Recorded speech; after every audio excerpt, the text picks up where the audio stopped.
How's everybody doing out there? I want to welcome you to Conversations with Chris, episode 12. As usual, Conversations with Chris is a safe space, so yeah, let's do it. Before we begin, I want to send a shout out to my son TJ at K-State. He just had successful ACL surgery and praying for a speedy recovery. And my son Chris at University of Georgia got his first start tomorrow against Florida. Go Dogs. I've been thinking a lot lately about, just thinking. And I think today what I want to talk about is owning your truth. And you can ask people, you can talk to people, and they're pretty much going to say, yeah, I'm true to myself, or I'm owning my truth. But, if you take a little deeper dive into that subject, I believe that, okay, let's do it this way. What is your truth, and what is truth? Truth is basically your facts or the reality of your life. That's what your truth is. And I believe a lot of times people are ashamed of their truth. So they hide it. They don't really, live outwardly in their truth or own it.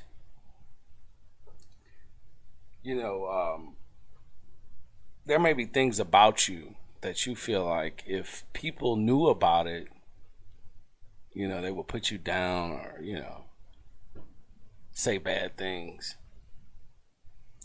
But the reason why I think it's important to own your truth is because then you take the power away from people. They can't make you ashamed. So what you have to do is unpack yourself and unpack your baggage and all those things about you that you hide in the corners of your life and in the corners of your mind or spirit. And you have to start dealing with them. You have to start questioning yourself. You have to start being critical of yourself. And then take ownership of your truth. And that doesn't matter what it is. I'm not saying, gay, straight, black, white, up, down, left, right. But you have to own it. Because then you take the power away from people to use it against you. As usual, when I come to you, I'm talking about my journey and others, and sometimes I feel like, maybe the information can help people. But we all struggle with these things. Living in your truth. A lot of times, I believe we just don't have the confidence or the competence to do so. And in some of the earlier videos I've done about, being true to yourself and being free and loving yourself, all those things. Well, you have to do this first. And a lot of times when you start to unpack yourself, you may not like what you see. You may not like what you find. You may think that this is who you are as a person. I mean, for example, I'm just going to give an example, but you may be the kind of person that, you really don't care for people too much, let's say. But you walk around and, you're smiling all the time and you're hey, everybody. But in reality, you really don't care. Well, that's okay to be that way. But because you're worried about how people may perceive you, you won't do that. You would rather lie and hide. But when you start unpacking yourself and you start dealing with those things inside of you that nobody knows about or that you don't share with people, you begin to grow as a person, but you'll also begin to take ownership of yourself. I like to say something sometimes about myself, and that's I rarely apologize for things. And that's not because I'm not sorry, but that's because I try to say I live my life on purpose. There's not a lot of things that I do or say that I feel like are mistakes.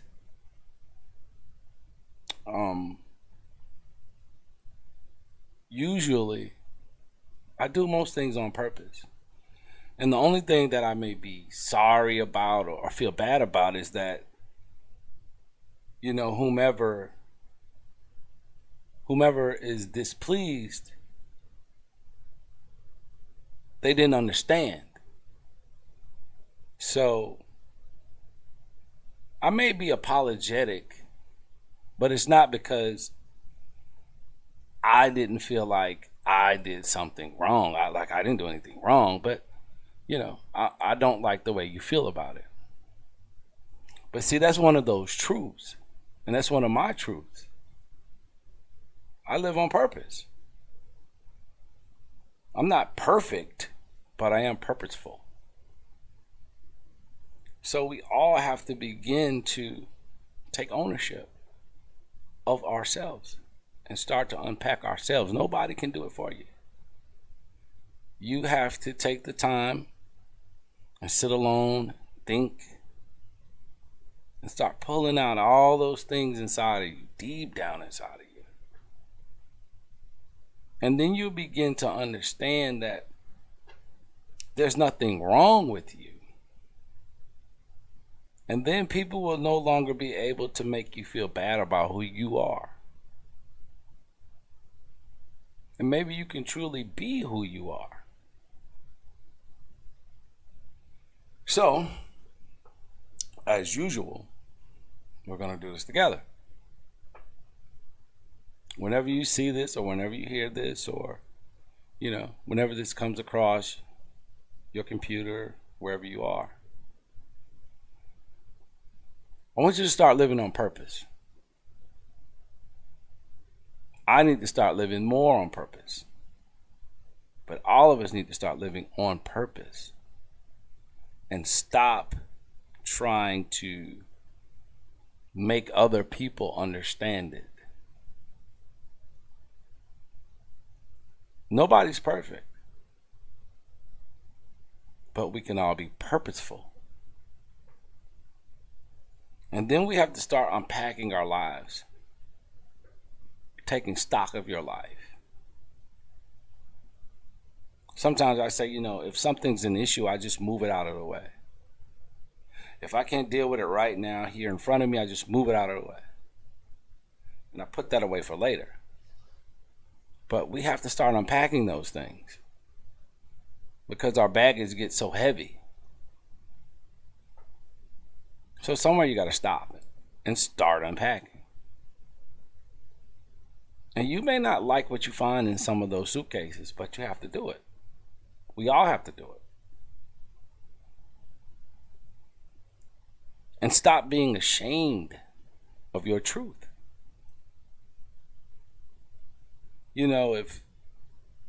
If you have to hide yourself, that means you're being fake to everyone else. So stop hiding and start thinking.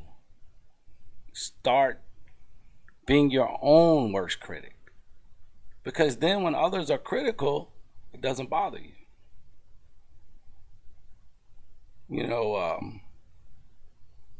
As a man in my 40s, there's a lot of lessons that I still have to learn about life. And that's one of them. Owning your truth. You can't live vicariously through other people. You have to live through yourself. So, we're going to end this by saying purpose. and make that an affirmation of yours. Every morning, say, everything I do today, I'm going to do it on purpose.